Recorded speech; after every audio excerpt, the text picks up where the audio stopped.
朋友，你知道吗？你家厨房的调料架上或许是最不起眼，但又隐藏着最多巨头的地方了。海天、千和、恒顺、老干妈，每一个拎出来都是年营收几十亿甚至上百亿的大佬。当然，这些是比较有名的，还有一些是表面看起来默默无闻，背地里却早已是国际调味品巨头。比如，你可能一年才会用几次的胡椒粉调料味好美，这个牌子可能乍一听有点陌生，但如果你在家里厨房翻一翻，大概率都能找到某个印有味好美 logo 的调味品。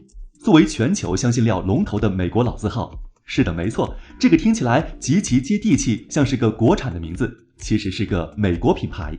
入华30多年，它早已经潜移默化地席卷整个中国，一直闷声发大财。味好美在中国的席卷有多夸张呢？就是你可能没买过他家产品，但你一定吃过他生产的调味料品。比如麦当劳、必胜客、肯德基都和味好美有合作，味好美会为他们提供炸鸡粉、番茄酱等调味料。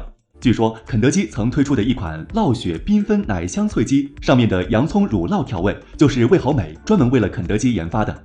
而平时逛超市也动辄能看到一排味好美的胡椒粉、孜然粉、大蒜粉，甚至他们还有极具中国特色的麻婆豆腐料、宫保鸡丁料，主打一个彻底融入中国市场。跟现在顶流地位一样，味好美的前半生一路顺风顺水，活得像个爽文男主。1889年，年仅25岁的魏洛比·麦考密克白手起家，在美国马里兰州巴尔的摩市创立了味好美公司。不过，公司一开始并不是做酱料或调味品，而是研发果酱等产品，并创新性的在果酱中添加特有的液体香辛提取物。在当时的美国，人们对风味浓郁的果酱情有独钟，于是味好美这种加了香辛料的果酱大受欢迎，在西餐厅供不应求。很快，麦考密克就积累下了第一笔不小的财富。照这个节奏下去，味好美大概会成为一个果酱巨头。但麦考密克的野心显然不止于此。1896年，在给西餐厅卖了7年果酱后，麦考密克不再满足于给西餐厅做配角，他想要直接面向消费者卖产品，盯上了香辛料。可以说，麦考密克是相当有生意头脑，因为卖果酱虽然赚钱，但存在感只能在西餐厅、快餐店，局限性很大。而卖调味品，受众广，市场大，打入的可是千家万户老百姓的餐桌。下定了决心，麦考密克马上行动起来。本来他想自己研究香辛料，但估算了一下，耗时又费力。再想想，反正公司也不差钱，不如直接买一个现成的回来。于是1896年，味好美收购了一家叫艾美特的香料公司，正式踏入香辛料领域，开始研究调味品。有成熟的企业打底，再加上之前提取香辛料做果酱积累下来的经验，味好美的调味料很快在美国打开市场。这给了麦考密克底气，他开始带着味好美进军美洲、欧洲等地。而每到一个地方，味好美做的第一件事就是吞并当地企业。不过味好美不是乱买，而是瞄准当地有实力但又没那么大规模的企业，告诉他们我有钱，快来跟我混。就这样，靠着超能力，味好美不光快垄断了美国的调料生意，在全球市场也刷爆了存在感。巅峰时期，全世界的调味品市场，味好美就占到1/5。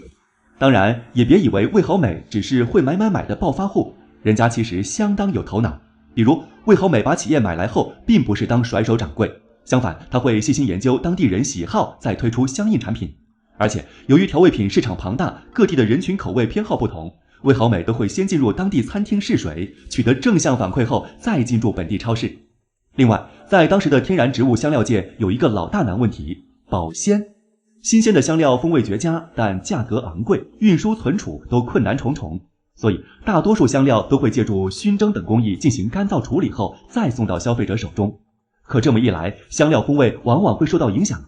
于是，味好美通过研究，研发出了一种灭菌工艺，能做到几乎不损失任何风味。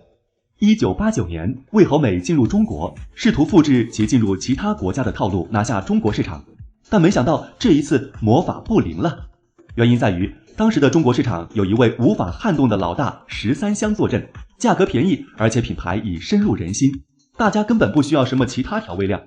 第二是，味好美习惯于先和西餐厅做绑定，试错后再通过超市进入人们的日常生活。但这两样在当时的国人生活里都还是遥不可及的存在。不过，对于从小透明白手起家的味好美来说，这样的情况并不陌生。很快，他找到了2个突破口。第一个突破口是钻品类的空子。面对陌生市场，味好美一贯的策略是条条大路通罗马，一条路走不通就走另一条。所以味好美又开始消费者调研，他们发现中国人很爱吃辣椒酱，但市场上的辣椒无一例外都是以辣为主，没有特别差异化的产品。看准了这一点，味好美研发出了一款甜辣酱，这种酱既有辣椒的辣味，又有糖的味道提鲜。在当时，甜辣酱还是个新鲜品类，一经推出便吸引到了不少消费者的喜爱。有了品类基础，味好美在中国还复制了在美国的一记大招，绑定大牌。与味好美差不多同一时期，肯德基、麦当劳相继进入中国。之后，趁着中国人民消费崛起的东风，洋快餐在中国一路壮大，味好美便很积极地与他们绑定在一起，逐渐在市场上存在感越来越强。抢占品类空子后，味好美抓住的第二个空子就是伪装国货。与哈根达斯、星巴克等主打原汁原味不同，味好美来中国的第一件事就是给自己取一个相当本土化的名字，简单粗暴，听起来完全不会觉得是洋品牌。有多少人在这之前都以为味好美是中国品牌的？可以在弹幕扣个1。为了彻底混入国货，味好美在包装上也下了功夫。你看它的外包装基本都是大红或大绿，显得朴素亲民，带有浓浓的中国特色。包装上放大加粗的也是中文名，英文 logo 很小，不仔细看都不会发现。而除此之外，味好美在中国也没有放弃买。2012年，味好美出资9亿收购了武汉亚太调味食品有限公司，将其旗下大桥牌、厨师乐牌基金收入囊中。而对于这些被收购的品牌，味好美也基本不会对它们进行包装或品牌名的修改，放在一堆调料里，根本看不出来已经是换了血统的。众所周知，不起眼的调味品背后往往都坐拥着一个个大金矿。卖酱油的海天被称为酱毛，去年营收245.59亿元。卖调味料的13香也是闷声发大财。对味好美这样的调味品巨头来说更是如此。如今，味好美在世界各地拥有近20个品牌，在全球调味品市场中占有20%的份额，业务遍布美洲、欧洲、亚洲、大洋洲、非洲的主力消费市场。纵观全球调味品龙头，比如美国的亨氏、瑞士的雀巢、法国的达能等，都曾和味好美一样，试图拥抱拥有巨大消费市场的中国。但是，调味品这个行业在国内和国外是完全不同的。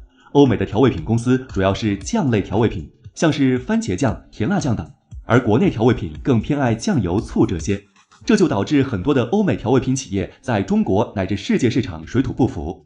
比如说达能，因为在调味品领域频频受挫，便出售了调味品业务，把主业聚焦在饼干、水和乳制品上。而味好美能够在国内市场隐身这么久，闷声赚钱，在国际市场同样有不错的成绩，其实在于它做到了2个字：变通。变通之一是狂刷存在感。